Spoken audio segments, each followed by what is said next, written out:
Atlantis, the most famous lost civilization in history, searched for 2,400 years, never found. Here's what almost nobody knows. Atlantis was invented by one specific person in 360 BC for a philosophical purpose, not as history.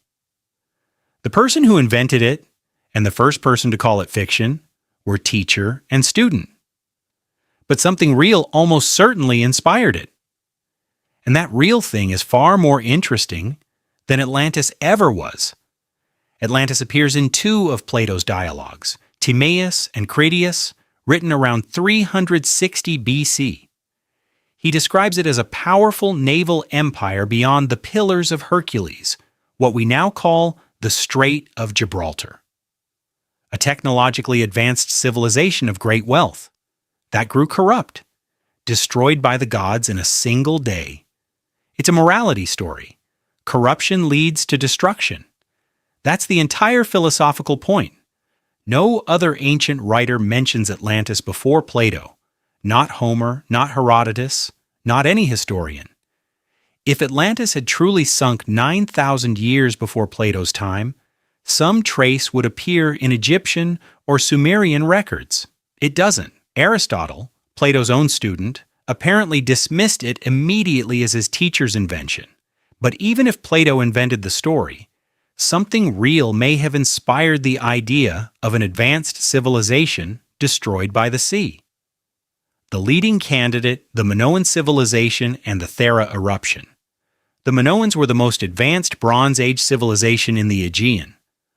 Naval power, long-distance trade, advanced architecture.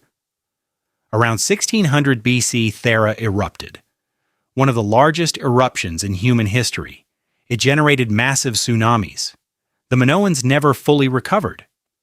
Memories of this, an advanced maritime civilization destroyed by the sea, filtered through 1,200 years of oral tradition before reaching Plato. Also, the island of Helike actually sank into the sea in 373 BC, just 13 years before Plato wrote Atlantis. Fresh in Athenian memory.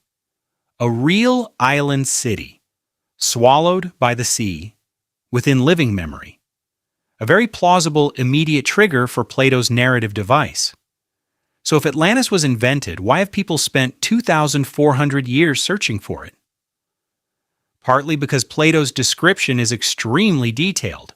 Concentric rings of sea and land, a capital city, specific measurements. That specificity makes it feel like a record.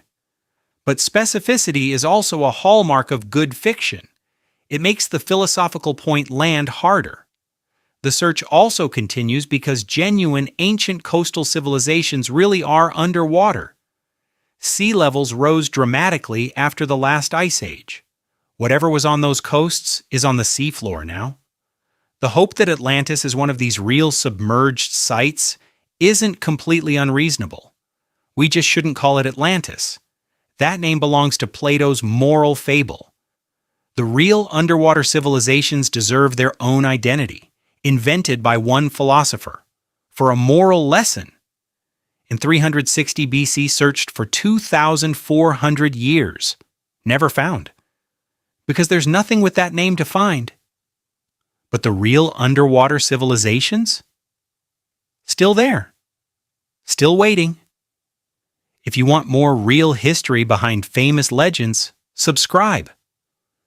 Next week, why do we dream? And what ancient humans thought was actually happening.